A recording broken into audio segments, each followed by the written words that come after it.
Hey, everybody. Good morning. Happy Monday. My name is Minda Hartz, and I'm your host of Secure the Seat Live, your weekly podcast that helps women of color secure their seat at the table. And it's not about you getting your seat, but it's making sure that we bring other people along with you. So just happy that you're here. How was your weekend? Tell me in the comments. I spent my weekend in New York, and it's a lot of snow. so, just for those, I'm holding space for the winter wonderland that others have experienced as well. I just hope that you are well. I know that there's so much going on in the world. We want to make sure that you know that you have a space to come and feel seen and be heard. I don't know if any of you have seen the news, but there was Miss USA who committed suicide yesterday. And I just want, if you need support, if we can be helpful in any way, please know that we're here as a community because we don't want anyone to ever feel like they have to suffer in silence. If you need help, we are here for you, right? And also we need to dismantle this bias of who we think looks depressed, who can be depressed, all those sorts of things. We aren't in the business of looking at appearances and thinking that just because you have a good job and you're attractive, or you're homeless or unhoused, or you lost your job, or things can be going great in your life and you're still hurting. And so we just want you to know that we are here for you. So you have my contact information. You know how to find me. So if I can be helpful in any way, shape, or form, please know.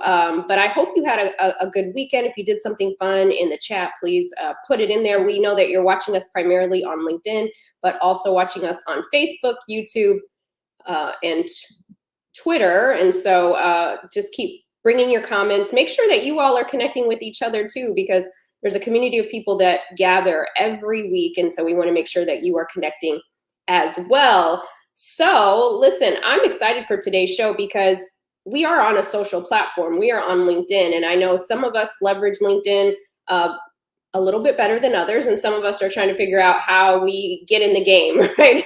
How we can do it. I know if you're like me, I'm on a lot of platforms, but I'm not active on all the platforms. I would say that I'm most active on Twitter and most active on LinkedIn. And then I post on other places, but those are my daily kind of places that I like to play. And so I couldn't think of a better person to invite to today's show than to talk about digital marketing and just all the amazing things that Liz J. Simpson is doing. I had the pleasure of spending more intimate time with her last year at Shantara's Her Way retreat for Black women, which we do plan on having Shantara on later in the season to talk about what she's doing to build community. Because let me tell you, I was actually invited to be a speaker at the retreat in Arizona, and being there reminded me that I also need to be poured into as well, that I need a support system, that I can't just be pouring into everyone else's cup, but that I need I need some pouring into my cup. And one of the sessions that I happened to be sitting in on was Liz's session, and it touched me in such a special way. And I know that she does a lot of great things, but LinkedIn has named her one of the number one people in the digital space to follow. And so without further ado, let's give her some love and bring her to the stage.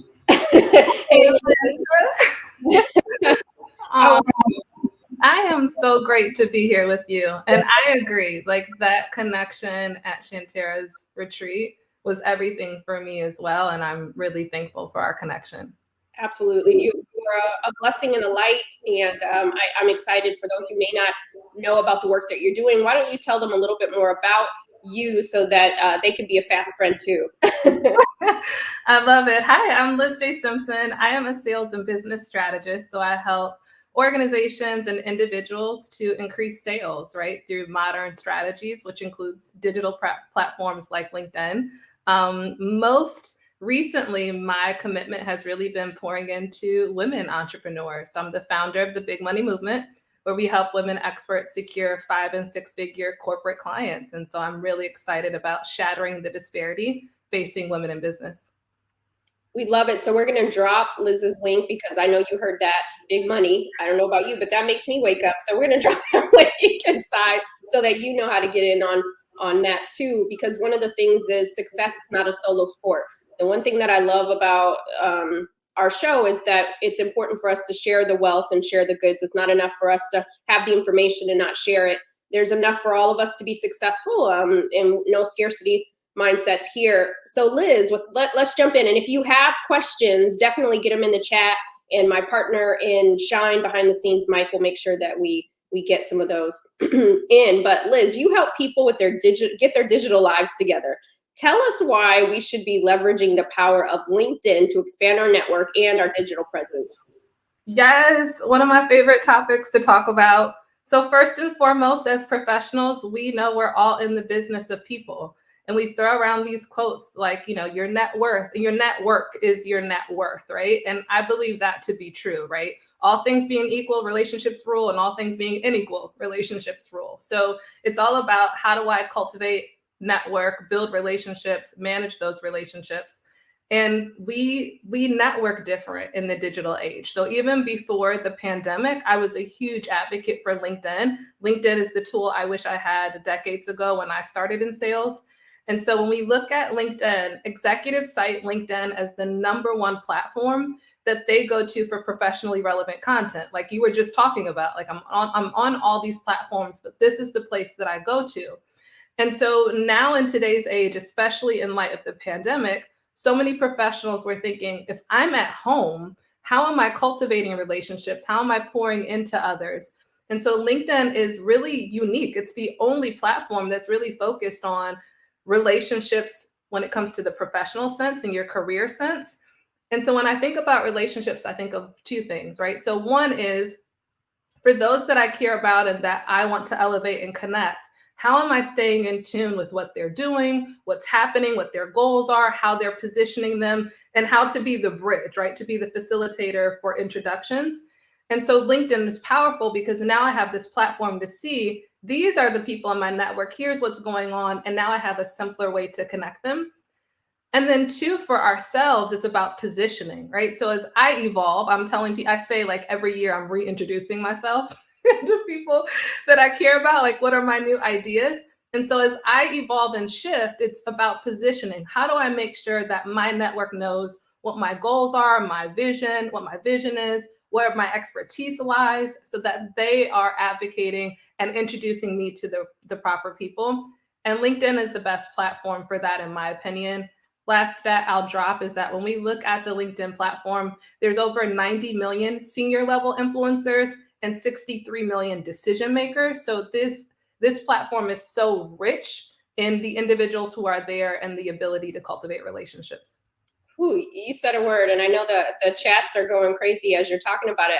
I have to say, I was one of those people, Liz, not too long ago, who thought, I don't need to be on LinkedIn, right? I was telling myself this story that was not true. I needed to be there. And my brother from another mother, Stephen A. Hart, he said, Minda, you need to be on LinkedIn. Like, you talk to women in the workplace, Black women, women of color in the workplace, that's where they are. Why aren't you there? Why aren't you creating a presence? And I was like, you're absolutely right. And once I started to push myself and work the network and build, it was like a no-brainer. And then really 2 years after I did that consistently, Liz, I ended up being named in 2020 the top voice for LinkedIn for for equity in the workplace. I never would have had that title had I not worked my network, had I not been posting. And so the power, and at the time I didn't have a lot of I didn't think I had a lot of influence. I didn't have a lot of followers. And so, but to that consistency, but I know that we'll go into it. So I am a beneficiary of LinkedIn's platform. Me too. I'll add to that. When I was recognized as the top sales influencer, I was like, really? It's funny, you corrected yourself. I had the same thought. I'm like, I'm not that influential on this platform, right? And there's a statistic that only 1% of LinkedIn users consistently publish to the platform. So you already underscore consistency. That's a big deal of it. That's important. So I know that some people watching today or who will watch the replay, they sometimes get overwhelmed with all the social media platforms, but let's chat specifically about LinkedIn. What can people start doing today to get in front of potential clients and create those networking opportunities? Love it. So One of my favorite things about LinkedIn is the simplicity of the platform. So I run technically two businesses, right? There's two arms to my businesses. And I can't tell you, we've hired and worked with agencies for Instagram and Facebook, and it is overwhelming, like the feed and the images. And I'm like, just take me back to LinkedIn where I can post one time a day. And if I just have a quote, I can drop the quote and I don't have to have a visual. So I love LinkedIn for its simplicity. Like if I just want to add value, I can drop a quote or an article or an image, but it doesn't have to be this highly curated feed, in my opinion. If you're looking to get started, I believe the power is in mining your existing network. So one of the first things I tell clients to do is to make a list. Think of where have been the past places that you've worked? Where are you volunteering right now? What boards are you on? Think about, I call it the IRL, your in real life network. So who are the people that you have relationships with in real life? And are you connected with them on LinkedIn? So that's just a simple step to do that.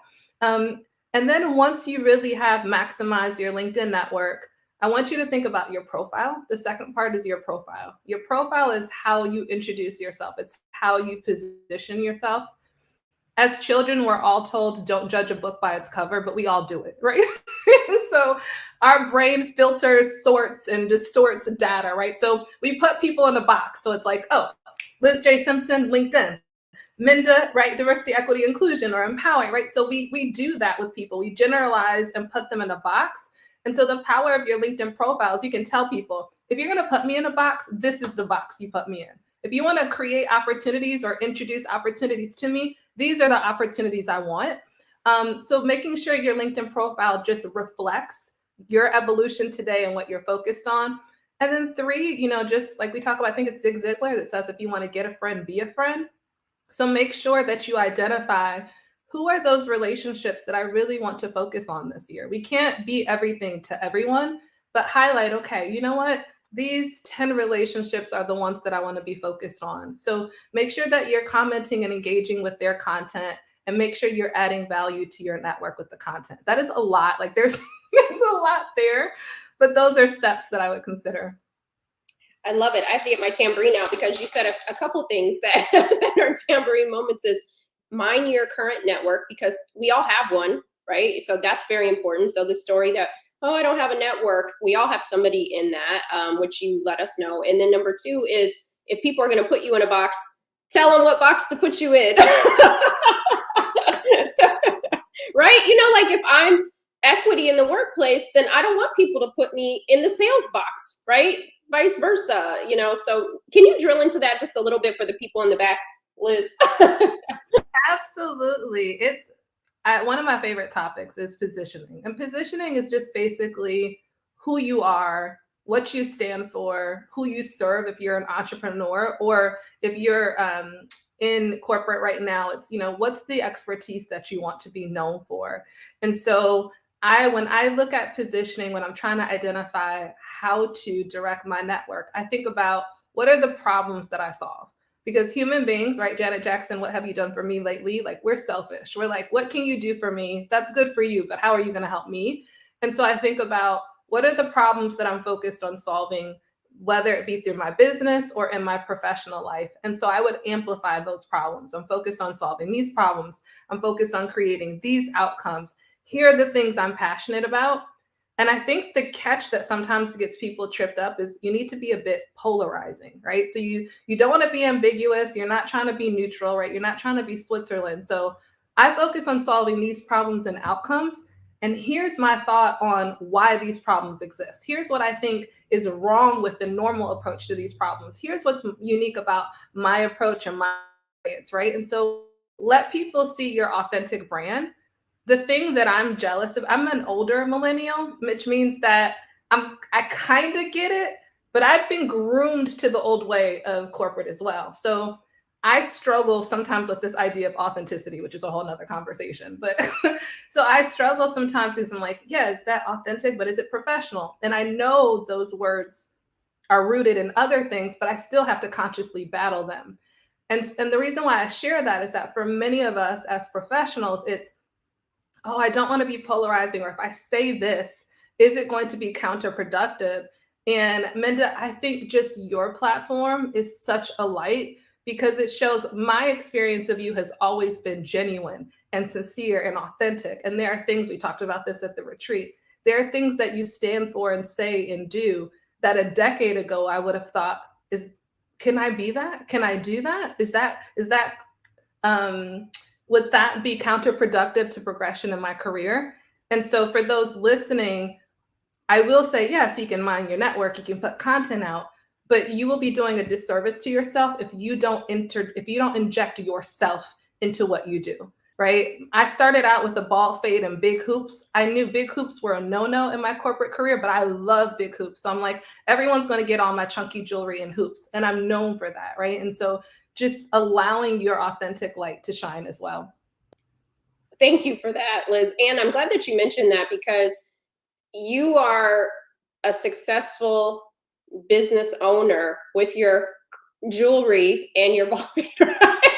And the face of leadership is changing, right? And I think that that's an important thing to do. You know, for those who may not know, about over the holidays, I got a grill, right? It's something I always wanted, and but I kept telling myself it's not professional. It's not professional. Ever since I was a little girl, I had aunties who used to have that one gold tooth, like, right. And I used to say, when I get older, I'm going to get me one. And then once I got into corporate America, I'm like, oh, I guess I can't be like auntie and get that. But then I've done some speaking events with it in my mouth. I've done LinkedIn Live with it in my mouth. And I give that same energy. I give the same, drop the same bombs, whatever, with or without it, right? And I still bring myself to it. And I think also not putting ourselves in a box. And I just love how you show up. And I'm sure somebody needed to hear that, because I think LinkedIn is also that. I think you've seen it over the years, kind of where it was strictly like hardcore professional stuff. Now you're actually seeing people post pictures of their lives, right? Because that's part of our professions. I don't know if you want to comment on that. No, I love that. I agree. I get asked. So here's the thing. As someone who's known for LinkedIn, I get questions all the time. And the questions often are, people will ask a question, but what they're really asking for is permission, right? Like, it's not rocket science. Like, I'll have people who are like, I post 20 times on Instagram, but I can't figure out LinkedIn. No, you can figure out LinkedIn. You're scared. That's what that is, right? That's imposter syndrome. That's fear. That's the old way. And so what they're really saying is, can I be my authentic self on LinkedIn? And I think we're at an age that it's just, stop looking around for permission. Like, when people say that to me, they're like, oh, I don't know what to post. I don't know what's okay to post. I'm like, there's no guard who's going to reject or approve your content when you post it. If it's you and it's offering value, post it. My thing that I look at is I look at edutaining content, right? So I want to educate, I want to add value, but I want it to be a little bit fun and entertaining. And more than anything, the David A. Fields has this philosophy called right side up thinking. And right side up thinking is where, instead of worrying about how do I talk about me and my expertise and how long I've been doing things, right side up thinking is thinking about my audience, right? And what is my audience concerned about? What do they need? It's the same philosophy when I started speaking. My speaker mentor, one of the things that he told me that helped me get rid of my fear of speaking was, when you go to the stage, think about the one person who needs your message that you're called to serve. Make sure that one person gets what they need from you, and the rest will get what they will. And I think as you approach LinkedIn, it's be yourself. But I'm also someone who's like, I want there to be purpose to the content. That's on you. I don't make the rules. My preference is, when I go through my feed, be yourself, but please add value to my life, right? So make sure that the content that you're sharing is helping someone in their career and their professional life. Oh, I love it. I love it. And the chat's been going crazy, but don't ask for permission. Don't wait for permission, and I just love that so much. I want to take a couple questions that I've seen in the chat, and thank you all for the grill love. I do appreciate that. I do deeply appreciate that. Somebody said they noticed that there was a time where people, and I'm paraphrasing because it's kind of long, but people were seeing that they were using third party to do their I guess intros. I don't know what you officially call that, Liz, like the bios on LinkedIn. Should people be still writing it in third person? Should they make it more personal? Just curious, I guess, your thoughts on that. Yes, my opinion is that treating LinkedIn like the dusty old resume site is dead. Like LinkedIn is your place for your professional brand. People want to connect with you. I definitely suggest putting it in first person, right? So, speak to your audience and speak to the results that you create and what you're passionate about. So that's my personal preference. I'm from like the traditional way of doing business was, oh, as you build a business, you don't want it to be focused on your brand, or as you look at speaking to your results, you don't want to feel like you're bragging too much. Stay humble. But I think we're in a time where professional branding is so important, and I think the rules are being rewritten.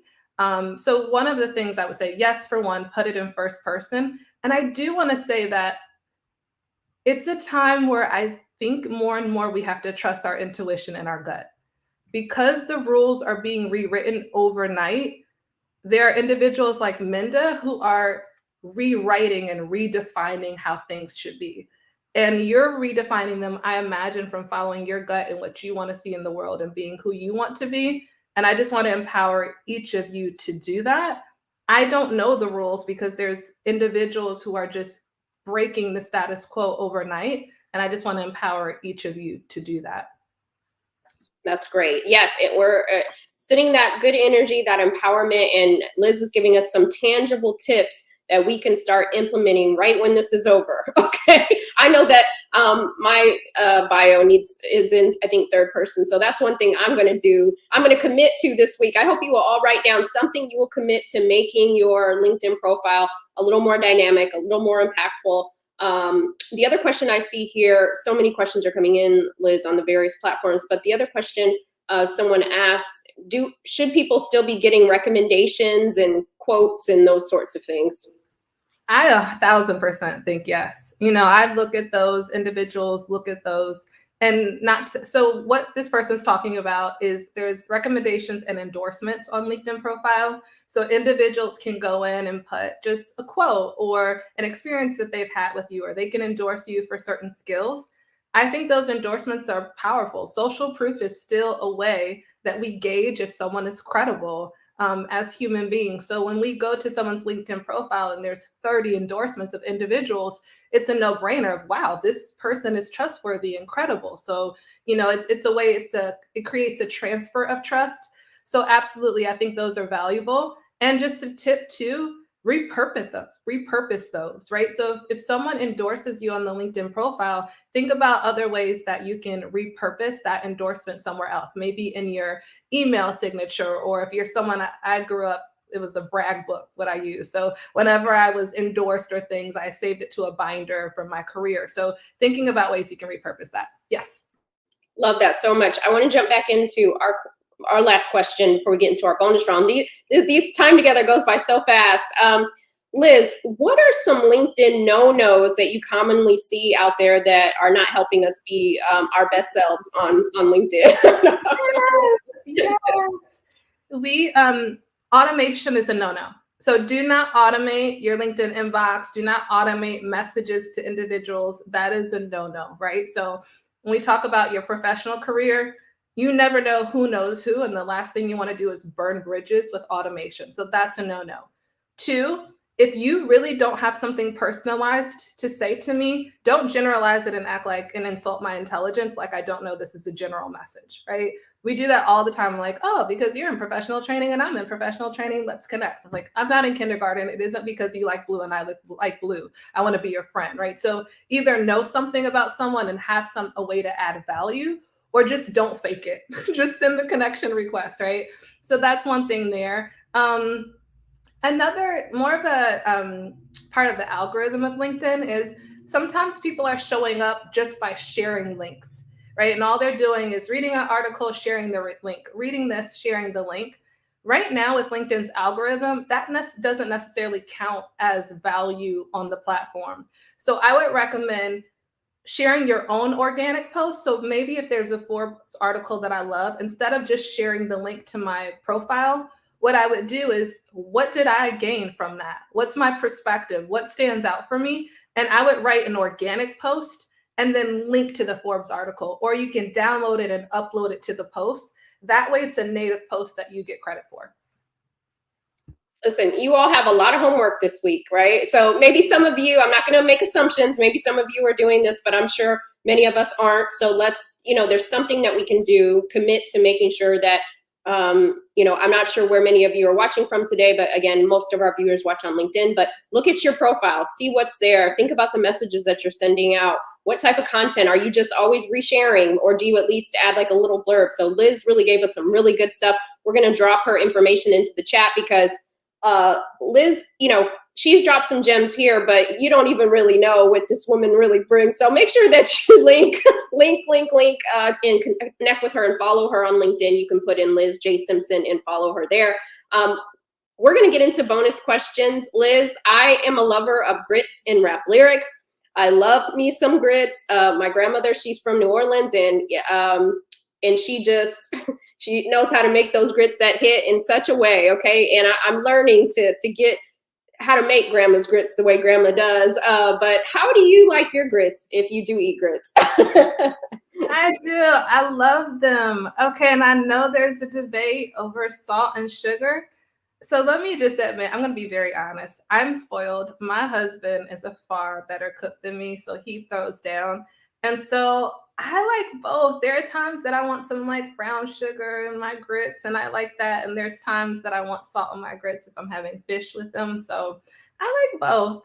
Okay, I don't hear the both that much. So I wanted, when you mentioned sugar, I was gonna mute you, but because you like salt too, I was like, okay, all right, I can work with this. Okay, good.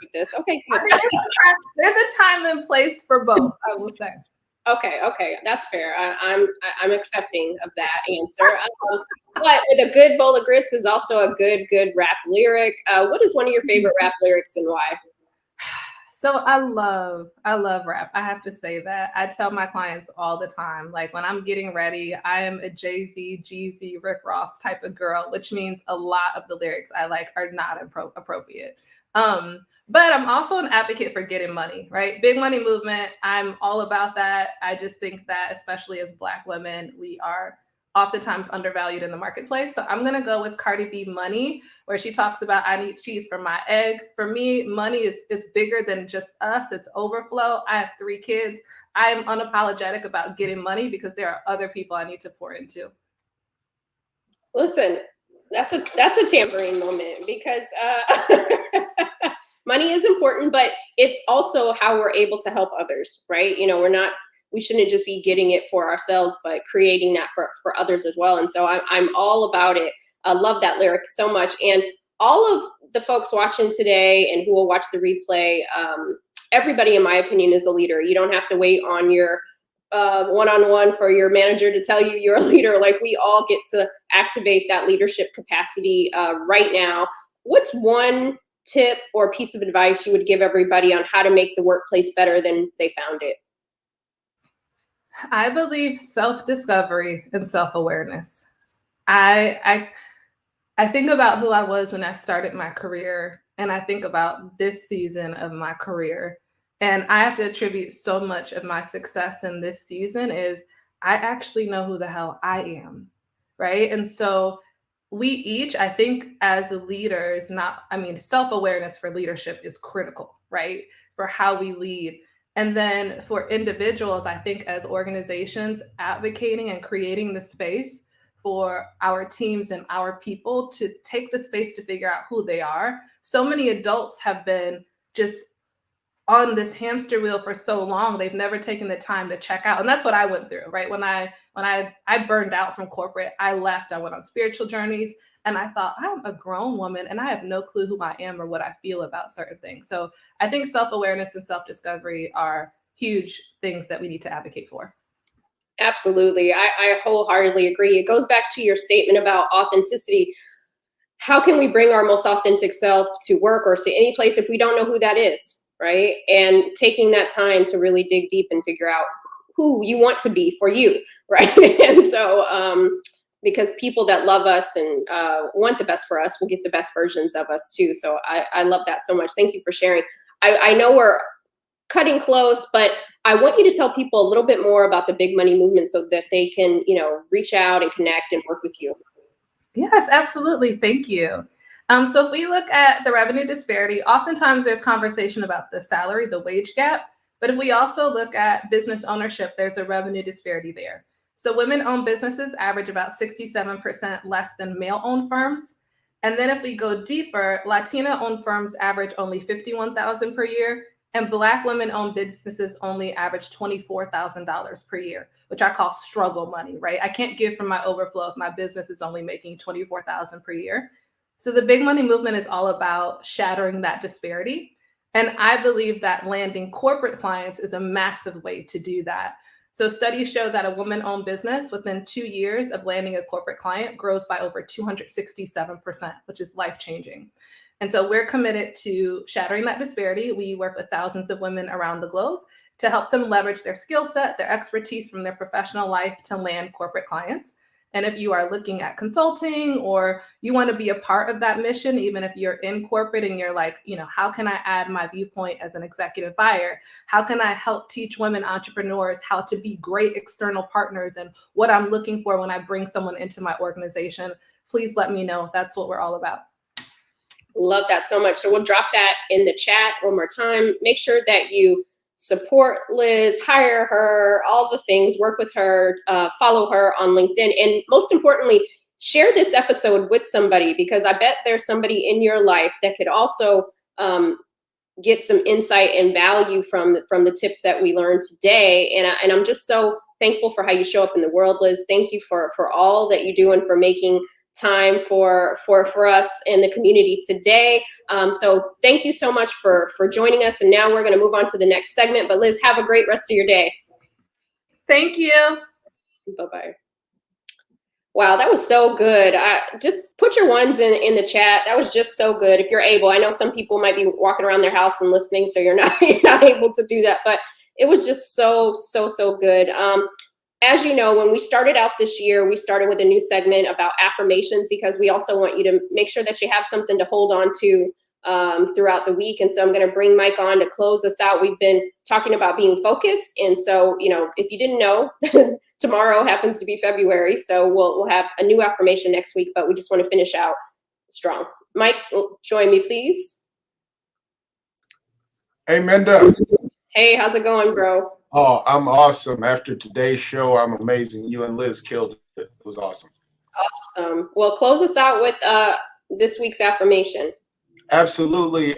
We've been talking about how we're focused, and the affirmation has been, I am focused. And I want you to end this last day of January understanding what you're focused on as we go into the new month. We want to end this first month strong. What are you focused on?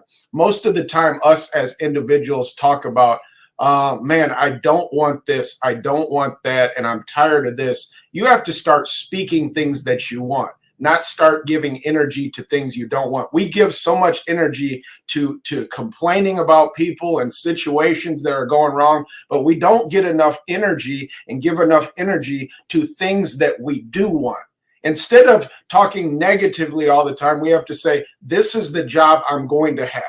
Not the job I may have, or the job or the business that I may start. This is the business that I want. And we have to start speaking to those things, because as we all know, what you speak will manifest in your life. So I want to encourage everyone who's listening, after we drop I am focused in the chat, of course we are focused, but what are you focused on? What do you want? Because whatever you fear, you will attract. So we have to stop fearing these certain things that are happening in our life, because as you know, we're attracting these things. So I need you to start attracting the things that you want, and watch what happens to your life. Thanks, Minda. Okay, hit the organ, Michael. Listen, let's focus. Now that we're focused, let's be intentionally focused, right? Wow. What are we intentionally focusing on going into the next month? The other thing that I want to tell you is, sometimes our mind can go 100 different places, but coming back to center is really, really important. And I have to do that for myself 1,000 times a day. And the affirmation that Michael started with us on this month has really been helpful, because I've had to constantly remind myself, I am focused, I am focused. And so one of the things, and you touched on fear, one of my favorite authors, Audre Lorde, she says we've been taught to value fear over ourselves. And so I hope that we will no longer give energy to fear and that we will be focused. So we will see you next week on Secure the Seat. Keep securing your seat, and we'll see you next Monday. Share this replay with somebody and keep securing your seat. Thank you.